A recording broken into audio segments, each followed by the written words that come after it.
the International Monetary Fund has issued a gloomy outlook on global public debt. It's too high, and it's rising. The IMF noted that trade uncertainty is, quote, off the charts, largely due to global stocks from the United States tariff policies. Now, for more on what these fiscal risks could mean for economies around the world, we're joined by William Lee.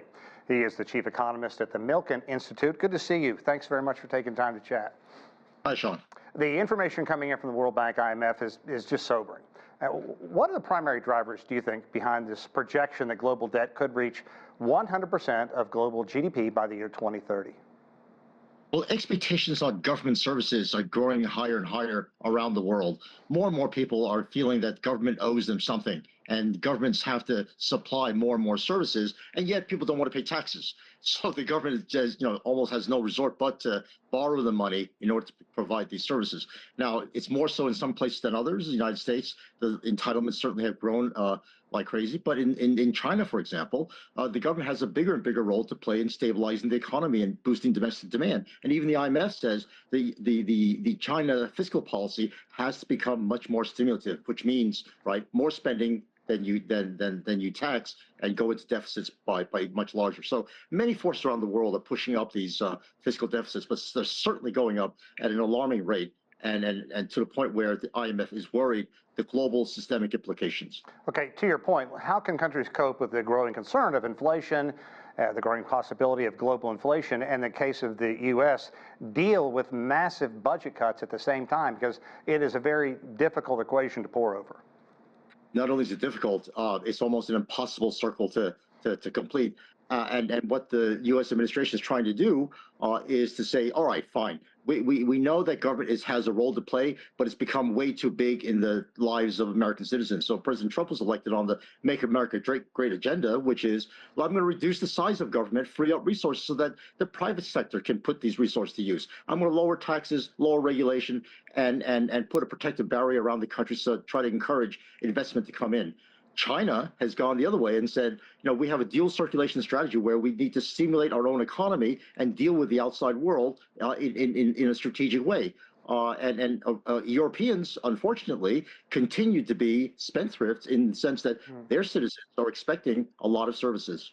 Yeah, and the central banks. Let's talk about the role that the central banks are playing collectively. What sort of coordination is out there, and why is it important to keep these entities free from the whims of politicians? Oh, Sean, that really is the key topic. One of the reasons why the debt has become such a problem is because the burden of the debt can be affected so quickly by where interest rates are. The role of central banks is to keep the stability of the various economies around the world on a level where interest rates don't get nervous, that they don't get nervous that their inflation is about to break out. They don't get nervous that the country's about to go into recession. So central banks have an absolutely critical role to stabilize economies and prevent them from going into recessions and hyperinflations. And coordinating that is absolutely critical because, as you know, capital flows around the world. And when capital flows around the world, exchange rates between countries are subject to a lot of volatility. And if the central banks around the world can coordinate their policy actions in a way that allows capital to move freely and smoothly, that will reduce the upward pressure on interest rates, which will then alleviate some of the burden on the debt. And independence is absolutely critical because when central banks want to take away the punch bowl when the party gets going, a lot of governments, including the United States government and European governments, get very upset that they're calling a party off too soon. Okay, you talked about the EU being spendthrifts just a couple of seconds ago. Explain how the ECB's international cooperation, however, is helping its monetary policy effectiveness. Oh, actually, the ECB has done a phenomenal job of corralling together so many central governments and independent central banks into one consistent monetary policy for the euro, instead of having 10s and 20 separate currencies with different monetary policies. For an area that's not so large as, say, about the same size as the United States, with a GDP that's roughly the same as the United States, they really need to have harmonized monetary policy to keep a stable economy going. And the ECB's coordination is really a prime example of what international cooperation can really do.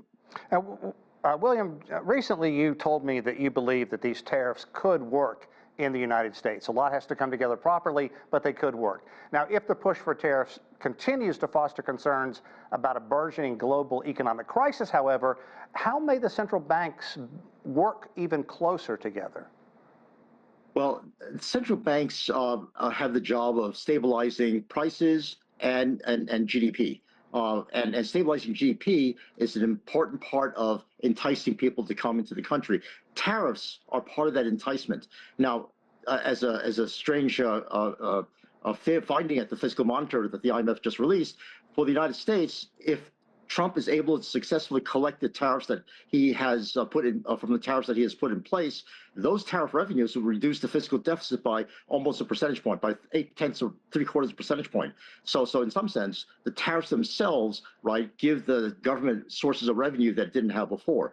It's not a good way of raising revenues. A better way to raise revenues is to entice more investments and create jobs and create more businesses and have income and profits from which to tax. But the tariffs themselves are also a source of revenue that many countries have used, and the United States have really not resorted to it until now.